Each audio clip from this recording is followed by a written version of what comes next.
Hey yo, what's going on everybody? It's Tyler, aka Ty Killington. Yeah, man. Alright, so in today's video, I'm going to be talking about something that's very important. I get asked this question all the time, every day, every time I have a live broadcast. People are asking me, what vehicles should I buy? What vehicles are worth it? What do I need to be the most successful, right? Especially in terms of money grinding. In today's video, I'll be talking about honestly the only three vehicles you really need in GTA 5 Online, especially if you are a money grinder. First up, the Karin Kuruma, the armored version. You can get this bad boy for $525,000.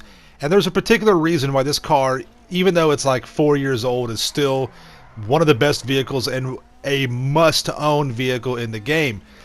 It is the best vehicle to use against NPCs. So if you are doing any kind of contact mission, client jobs, things like that, it's very hard for the NPC characters to be able to shoot you with small arms fire through this vehicle. So you can comfortably just be sitting in this vehicle with you and three other friends and just be mowing down NPCs on a contact mission or any kind of activity that regards or involves NPC characters. And as you see right here, I mean, the cops are busting shots off. I mean, you might get shot a few times, but I mean, you can literally just stand still and you'll survive for an extreme amount of time. Can you be killed? Yes, absolutely. But it's such a nice vehicle in regard to avoiding NPC small arms fire. It doesn't have a lot of explosive protection, but you got to trade off a little bit. But still, it's a must-have vehicle even to this day. Next is the Terabyte. I get asked this question all the time. People say, Ty, what should I get, the MOC or the Terabyte? Is the Terabyte worth it? Listen, this is one of the most important vehicles. You have to own the Terabyte in GTA 5 Online. It's got great defensive capabilities, great offensive capabilities, and it's one of the best money-making vehicles in the game because of the client jobs. We'll talk more about that here in just a minute. Now, the price entry range for the Terabyte, you've got separate kind of things you can look at. You can get the Terabyte for as cheap as $1.3 million, but fully maxed out, you'll spend about 3.5. At the bare minimum, you need to have the drone upgrade, which is roughly 800,000. So you're looking at about 2.1, 2.2 million at the bare minimum to get what you need to have. You have to have the drone station, and you have to have that because of the client job missions. Now, the top 4 client job missions are the ones you want to focus on, and those are the ones that pay out tremendously good money. They're easy to do. That's just the way to operate and use the Terabyte. You got to have the drone station to be successful with this. Now, in addition to that, if you want to max this bad boy all the way out, like I said, you'll be over $3.5 million, but you will have offensive capabilities. You will have these little turret stations that you can sit down at. You have a closet in here where you can change your outfits. You have a Mark II weapons workshop, which, you don't need the MOC for that, so which is nice. And then, of course, you can add in the vehicle workstation for the Mark II Oppressor, and we'll talk about that a little bit later, okay? But that is essential to the money grind hustle. You got to have that. And with the offensive capabilities, I mean, they're actually pretty good with these turret stations. Now, this is something that you don't have to have. You don't have to have the weapon turrets, system on here. That's just an add-on. The only thing you need to have is like I said before, is going to be the drone upgrade for the Terabyte. But yeah, you get some missiles with this. They work great. Well, I wouldn't say great, but they're decent. And it gives you something. But like I said, I don't even hardly ever use these. You don't really need them. It's not going to be anything, that you have to have. If you do have them, however, again, you just have a little bit more of flexibility with the Terabyte. Now listen, with the Terabyte, like I said, I get asked this question all the time. Is it worth it? Do I need to have it? Should I get the MOC? What's the difference between the two? The MOC is just an accessory to the bunker. It's designed to allow you to upgrade vehicles. There's particular types of vehicles that you can upgrade with the MOC. And with the Terabyte, it's the same concept. You upgrade the Mark II, but only the Mark II Oppressor. And that's where you'll be able to customize it, add on the rockets and things like that. But everything else that you can do in the MOC, you can do with the Terabyte. You got your Mark II upgrade.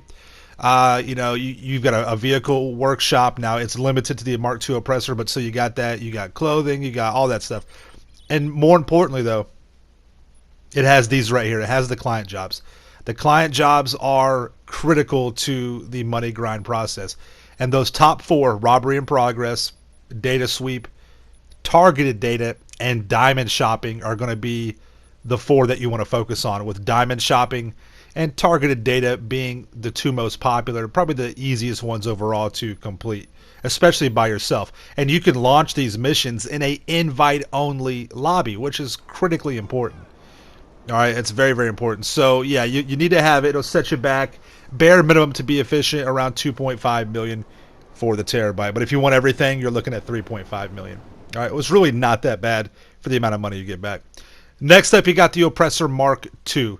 The Oppressor Mark II also has a different type of purchasing system. You have a trade-in price at 2.9 million, and then you have a standard buy it now price for 3.9 million.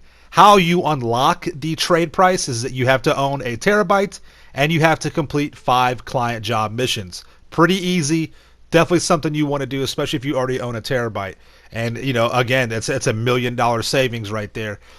So I would highly recommend you do that. But like I said, at the bare minimum, you'll be paying 3.9 million for the Mark II. However, you cannot get the rockets unless you have the workshop inside the terabyte. So keep that in mind.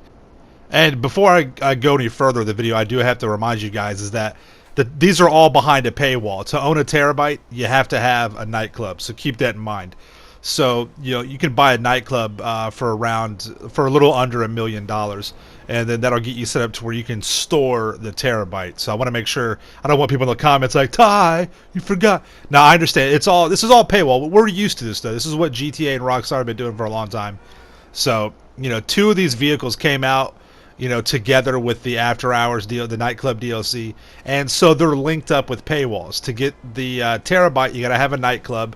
Now you can buy the Oppressor Mark II without a terabyte or a nightclub, but you just can't customize it. So you can use it for a transport vehicle, which is fine, but you can't add the rockets on there until you have that terabyte with the vehicle workshop, and you can't have any of that until you have a nightclub. So that's where the paywalls are set up. Rockstar knows what they're doing. They're clever with this. So, but anyways, it is a major investment. It's a multi-million-dollar investment, but it will literally pay for itself within 30 days. Now, obviously, there's no vehicle like the Mark II, and I get it. It's a try-hard vehicle. A lot of try-hards use it, right? But remember, the vehicle is just a tool. It's the player that makes it what it is, right? I'm a money grinder. I use it for money grinding purposes. I don't grief people with it. But I am not stupid. I get it. It's a widely used for that. Now there's been some changes to passive mode, which kind of help out with that, but there's also some bugs with the Mark II as well. That's a different thing though. But this vehicle is undeniably the best vehicle for the money grinder. It works with every single business. Every business can utilize the Mark II. Every single business can be done, and you can supply, you can sell, whatever you want to. Everything is good to go with the Mark II. It's good for protection. You got your crew members flying around covering you with it. I mean, it's a double-edged knife. It's a double-edged sword, right? On one side, it's a try-hard vehicle. On the other, it is the best vehicle for money grinders. So, just to reiterate my point here, if you consider yourself a money grinder, and if you want to maximize your time to money ratio, you have to have a Mark II. All money guides are built off of using this, being the most efficient with all your businesses. It's just the way it is. And I know that some people are like, oh, they want to play the white knight, right? They want to be like, oh, I'm not going to use it. It's just blah, blah, Stop with that. Stop. It's how you play is what makes the vehicle good or bad. But if it's going to be here, use it to your advantage. I'll be the first one. I don't wish this vehicle was in the game, right? I really don't. I wish all these cheesy vehicles were not here, But if you remove the Mark II, then you're going to have to remove the Oppressor, the original. You're going to have to remove the Deluxo. These vehicles are corny. They're cheesy. They hurt the game more than they help it. But if it's going to be here and I can utilize it and maximize its potential for my style of play, which is money grinding, then I'm going to do that. And that's the smart way to go about it. And like I said, it's undeniable. You would be lying to yourself to say that this vehicle is useless. It's more than that. It's awesome. It really does help out with the grind. And understand, it's expensive, but this is a vehicle that everybody wants to get. And I just want to make sure people understand that, it's for the money grind. It's not to be trolling people and things like that. It's the greatest way to get around. It's a durable vehicle. It doesn't get chewed up by bullets too easy. You can crash into buildings and it's fine. So, but yeah, man, those are the top 3 vehicles that you need in this game, whether you're a money grinder or not. This is the top 3 vehicles to have, especially if you are a money grinder. So I hope you guys enjoyed the video. Make sure you subscribe to my channel for the illest and realest content in the game. Smash that like button. Stay dangerous.